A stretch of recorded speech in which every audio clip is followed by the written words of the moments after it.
वो बार बार दागी नेताओं की तरफ ध्यान आकर्षित कर रहे हैं।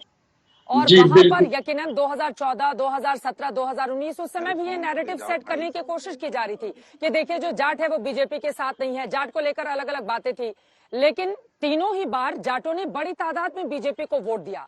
तो इस बार ऐसा क्या है जो आपको लग रहा है कि जाट बीजेपी की तरफ नहीं जाकर जयंत चौधरी सपा गठबंधन को वोट करेंगे? जी बिल्कुल चित्रा जी, मैं आपकी बात से सहमत हूं। पिछले कुछ समय ऐसा था, करीब 30 सालों के बाद ये चीज आई थी। पहले हमने कल्याण सिंह जी की भी सरकार देखी थी, उस वक्त भी ऐसी लहर आई थी बदलाव की, और फिर 30 साल लग गए भारतीय जनता पार्टी को वापसी करने में। और हकीकत में ऐसी वापसी हुई कि महेंद्र सिंह टिकैत के बेटे राकेश टिकैत ने खुले मंच से कहा कि हमने भी बीजेपी को वोट दिया था, और ये सच्चाई है। लेकिन जिस तरीके से हमें धोखा मिला, वोट किस बात के लिए दिया था? वोट इस बात के लिए दिया था कि किसानों की आय दोगुना हो जाएगी। वोट इस बात के लिए दिया था क्योंकि बेरोजगारी चरम पर थी, और उस चीज को इन्होंने खिलवाड़ बनाया कि 2 करोड़ रोजगार हम हर साल देंगे, और ऐसे तमाम सपने दिखाए गए। अगर मैं गिनाना शुरू करूं बहुत लंबी लिस्ट हो जाएगी। और उस वक्त की आपको एक महत्वपूर्ण बात बता दूं, गौरव भाटिया जी बैठे हैं, सीनियर वकील है, मैं इनकी इज्जत करता हूं, लेकिन उस टाइम में समाजवादी के लिए, जैसे आज भाजपा के लिए कसीदे गढ़ रहे हैं, समाजवादी पार्टी के लिए कसीदे करते थे। तो इस तरीके की चीजें नहीं होनी चाहिए। आज किसान ठगा हुआ महसूस कर रहा है। केवल जाटों को आप मना सकते हो। चित्रा जी, क्या हमारे देश की राजनीति इतनी गिर गई है कि आप एक तरफ तो हिंदू और मुसलमान की बात करते हो, आज आप जाटों की मीटिंग बुलाते हो? और ये जाट भी कौन से जाट हैं? पश्चिम उत्तर प्रदेश में एक कहावत बोली जाती है चित्रा जी, कि कहीं की ईंट कहीं का रोड़ा, भानुमति का कुनबा जोड़ा। राजस्थान से कुछ लोगों को बुलाया गया जो अपने कार्यकर्ता है, हरियाणा से बुलाया गया, उत्तर प्रदेश से बुलाया गया, राजस्थान से बुलाया गया, तब जाकर के 250 लोगों की, इनकी अपनी कार्यकर्ताओं की एक टीम इकट्ठा की गई और उसको जाट समाज का नाम दिया गया। उसमें कोई खाप का अध्यक्ष नहीं था, कोई किसी खाप का चौधरी नहीं था। तो मैं आपको बताना चाहता हूं, ये बुलाने की मीटिंग क्यों जरूरत पड़ी? ये इसलिए बुलाने की जरूरत पड़ी कि इनके कार्यकर्ताओं को, इनके जो टिकटार्थी हैं, जो कैंडिडेट हैं, उनको गांवों में नहीं घुसने दिया जा रहा है। तो ये अपने आप को सेव करने के लिए एक चाल है, एक रणनीति है भारतीय जनता पार्टी की। अब बात आती है जाटों की। तो जाट, ठीक है, सतीश प्रकाश जी हमारे साथ बीएसपी की ओर से जुड़ चुके हैं, लेकिन उसके पहले गौरव भाटिया जी आपके लिए सवाल था। ठीक है, ठीक है।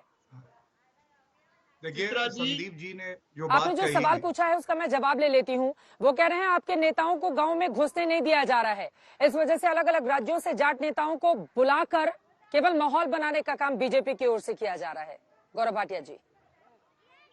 संदीप जी ने जो बात कही उसी का उत्तर दे दूं। संदीप जी, आपको मैं सिर्फ एक जानकारी दे दूं।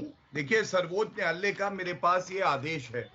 आपको मालूम है जब मुजफ्फरनगर दंगे हुए ना, तो इनकी सांप्रदायिक सोच कैसी। एक मिनट संदीप जी, मैं अपनी बात रख लूं, आप तो सुनेंगे ध्यान से जैसे मैंने सुना। ये मालूम है आदेश क्या कह रहा है सर्वोच्च न्यायालय का? जिनके साथ आप खड़े हैं इतने सांप्रदायिक थे, इन्होंने कहा जो परिवार अपने घरों से निकाल दिए गए हैं, 1800 मुस्लिम परिवारों को हम मुआवजा देंगे 5 लाख, लेकिन जाट परिवारों को नहीं देंगे। और इसके बाद सर्वोच्च न्यायालय ने फटकार लगाई, उसके बाद ये ठीक किया गया। और सबसे बड़ी बात है, आपने हम पे आरोप लगा दिए।